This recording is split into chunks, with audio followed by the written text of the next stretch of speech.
सुरुवातीचा दिवस जो रविवारचा होता त्या दिवशी आम्ही यात्रेच्या नेहमीप्रमाणेच्या सोहळ्याप्रमाणे ज्योतिबा वाडी रत्नागिरी येथे एक सासनकाठी पूजनाच्या कार्यक्रमासाठी गेलो असता.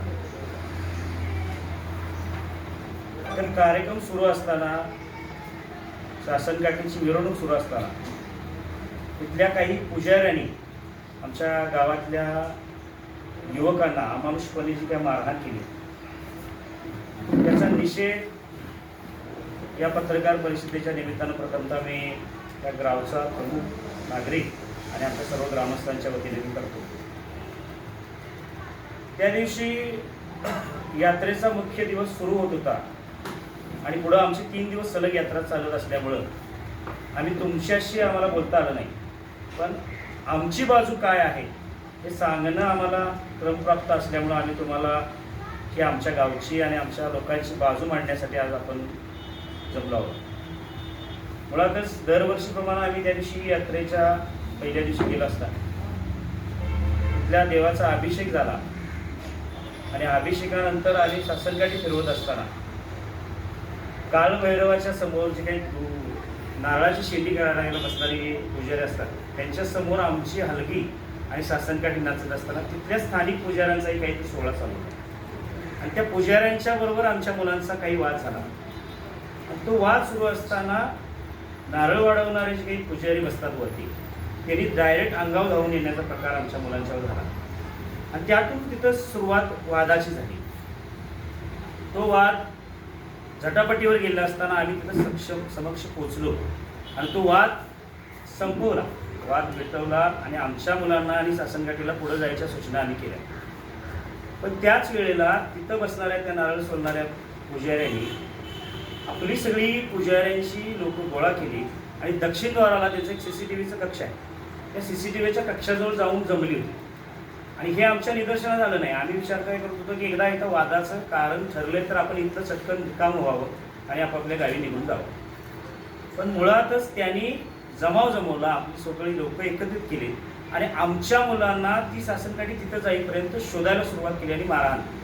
तो गोंधळ इतका मोठ्या प्रमाणात वाढला की आमच्या मुलांना मारहाण सुरू झालेल्या बघितल्यानंतर काही मुलं जी भयभीत झाली की सैरावैरा पळाली, काही ज्येष्ठ लोक असतील, काही लहान मुलं असतील आणि काही जण त्यांच्या तडाख्यात सापडले आणि त्याचा व्हिडिओ आपल्या जिल्ह्यातनं सगळा व्हायरल झाला. आणि त्या व्हिडिओच्या माध्यमातून आपण सगळ्यांनी बघितलं की किती अमानुषपणे त्या मुलांना आमच्या मारहाण केली. बाब इतकी गंभीर नव्हती की ते एवढ्या मोठ्या प्रमाणात एवढ्या अमानुषपणे मारहाण करावी.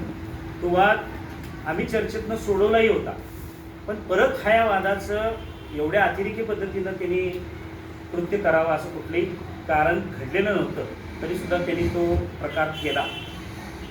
त्यानंतर सुद्धा मी CCTV कक्षात ज्यावेळेला त्यांच्याशी बोलायला गेलो की बाबा हा वाद वाढायला लागला आहे, आपण ही वाद वाढवायला नको, काहीतरी असेल ना चर्चा करूया, काय कारण समजू दे, आपल्याला नेमकं काय घडलं हे आम्हालाही नाही, म्हणजे काळभैरवाकडे सुद्धा काय घडलं हे आम्हालाही नाही.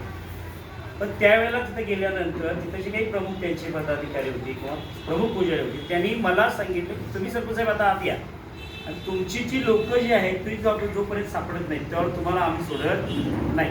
पण मी तिथं आहे हे समजल्यानंतर आमचे ज्येष्ठ काही पदाधिकारी किंवा जबाबदार माणसं माझ्याजवळ आले की काय चाललंय म्हणून जे जे माझ्याजवळ येतील त्यांना तिने त्या खोलीत फोडायचं काम केलं. आणि मला वाटते पोलिसांच्याकडे जी नावं आहेत ती सगळी हीच नावं आहे, म्हणजे ज्यांना आम्ही त्या खोलीत घेऊन गेलो किंवा तिथून त्यांच्या देवस्थानच्या ऑफिसकडे गेलो पोलिसांच्या बरोबर, हीच ती नावं आहे. ॲक्च्युली गुन्हा करणारी किंवा जे घडलं ती करणारी ही नावं नाही, पण आम्ही जिथं जे जबाबदार म्हणून गोळा झालो त्यांना आम्हाला त्यांनी एवढीच केलं तीच ती नावं आहे. पण हा झाला प्रकार हा खूप निरस आहे. आणि ग्रामस्थ यानंतर आमची यात्रा संपली. यात्रा संपल्यानंतर आम्ही गावसभा काल घेतली आणि यावर काय करावं, झाला हा प्रकार हा निंदनीय आहे. पण तिथल्या पुजाऱ्यांची मुजोरी इतकी वाढली आहे की त्याचे अशा घटनांचे बळी नुसती ग्रामपंचायतची आमच्या गावची पोरं नाही तर जिल्ह्यातले असतील, राज्यातले असतील किंवा परराज्यातले सुद्धा भाविक यांची बळी ठरलेली आहे. आणि तशा प्रतिक्रिया आमच्याकडे जेव्हा व्हिडिओ व्हायरल झाला त्यानंतर त्यांनी काही स्टेटमेंट दिले, त्यांनी बंद पुकारला किंवा त्यांनी आपली अधिकृत बाजू मांडण्याचा प्रयत्न केला, त्या सगळ्या सोशल मीडियाच्या माध्यमातून त्याच्यावर ज्या प्रतिक्रिया गेल्या त्यांनी काही जणांनी थेट संपर्क करून कळवल्यात आणि त्या प्रतिक्रिया तुम्ही सगळ्यांनी समाज माध्यमांमध्ये बघितल्या. याचा अर्थ असा आहे की तिथली मुजोरी ही खूप वाढलेली आहे आणि आम्ही ग्रामपंचायत आणि ग्रामस्थ म्हणून आम्ही एकीनं असा एक निर्धार केला की जिल्हा प्रशासनाकडे, जिल्हाधिकाऱ्यांच्याकडे आम्ही येत्या सोमवारी या संदर्भातलं झालेल्या अत्याचाराबद्दल निवेदन घेऊन जातोय की याची निपक्षपाती चौकशी व्हावी, दोषींवर कडक कारवाई व्हावी.